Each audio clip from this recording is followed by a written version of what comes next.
Hai peserta, pada video kali ini saya akan membahas mengenai jenis-jenis database, yaitu relasional, NoSQL, dan lainnya.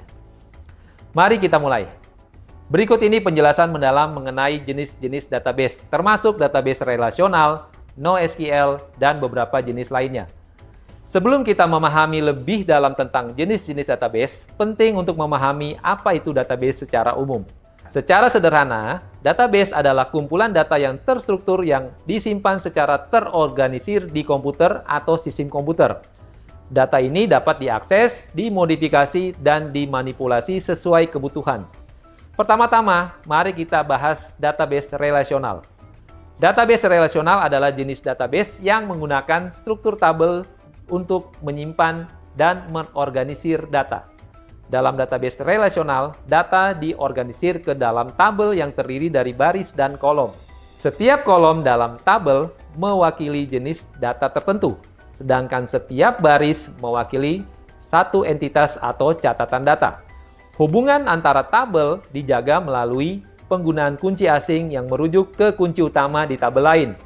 Ini memungkinkan menjaga integritas referensial antara berbagai tabel dalam database.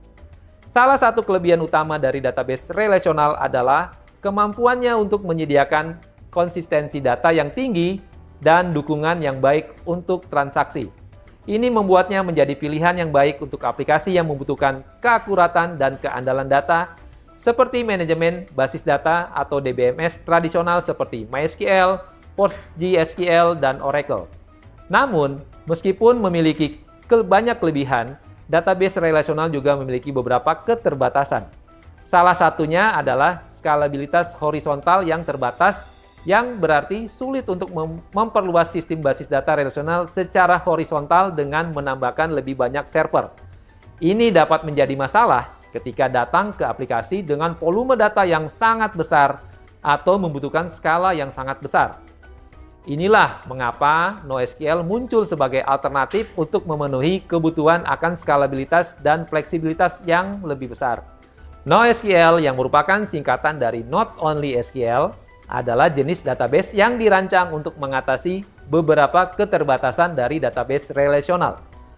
NoSQL dapat berarti banyak hal berbeda, tetapi secara umum ini merujuk pada pendekatan yang berbeda dalam menyimpan dan mengelola data daripada yang dilakukan oleh database relasional tradisional. Salah satu perbedaan utama antara NoSQL dan database relasional adalah struktur penyimpanan datanya. Sementara database relasional menggunakan tabel dengan skema yang terdefinisi dengan baik, NoSQL dapat menggunakan berbagai model penyimpanan data, termasuk dokumen, grafik, dan key value stores. Misalnya, dalam basis data dokumen NoSQL seperti MongoDB, data disimpan dalam dokumen JSON yang fleksibel yang memungkinkan pengembang untuk menyimpan data yang tidak terstruktur atau semi-struktural dengan mudah. Ini sangat berguna dalam pengembangan aplikasi web modern di mana skema data cenderung berubah seiring waktu. Selain itu, basis data grafik NeoSQL seperti Neo4j memungkinkan representasi yang sangat baik dari hubungan antara data, yang membuatnya sangat cocok untuk aplikasi yang memerlukan analisis jaringan kompleks seperti media sosial atau jaringan saraf. Selain database relasional dan NoSQL, ada juga beberapa jenis database yang lain yang layak untuk dipertimbangkan, tergantung pada kebutuhan spesifik aplikasi dan lingkungan pengembang. Salah satunya adalah database kolom yang dirancang untuk mengoptimalkan query yang melibatkan sejumlah besar kolom, tetapi hanya sebagian kecil dari data dalam setiap baris. Ini membuatnya ideal untuk aplikasi analitik atau data warehousing, di mana kinerja query yang cepat sangat penting. Selanjutnya, ada juga basis data grafik yang dirancang khusus untuk menyimpan dan memanipulasi data yang memiliki struktur jaringan kompleks. Ini sangat berguna untuk aplikasi seperti pencarian terhubung, analisis jaringan, dan rekomendasi berbasis grafik. Selain itu, basis data in-memory juga layak untuk dipertimbangkan, yang menyimpan data secara langsung dalam memori utama sistem komputer daripada di disk. Ini dapat menghasilkan kinerja yang sangat cepat untuk aplikasi yang memerlukan waktu respon yang sangat singkat, seperti aplikasi finansial atau permainan online waktu nyata. Terakhir, ada basis data waktu nyata yang dirancang untuk menangani data yang diproduksi atau diperbarui dalam waktu nyata.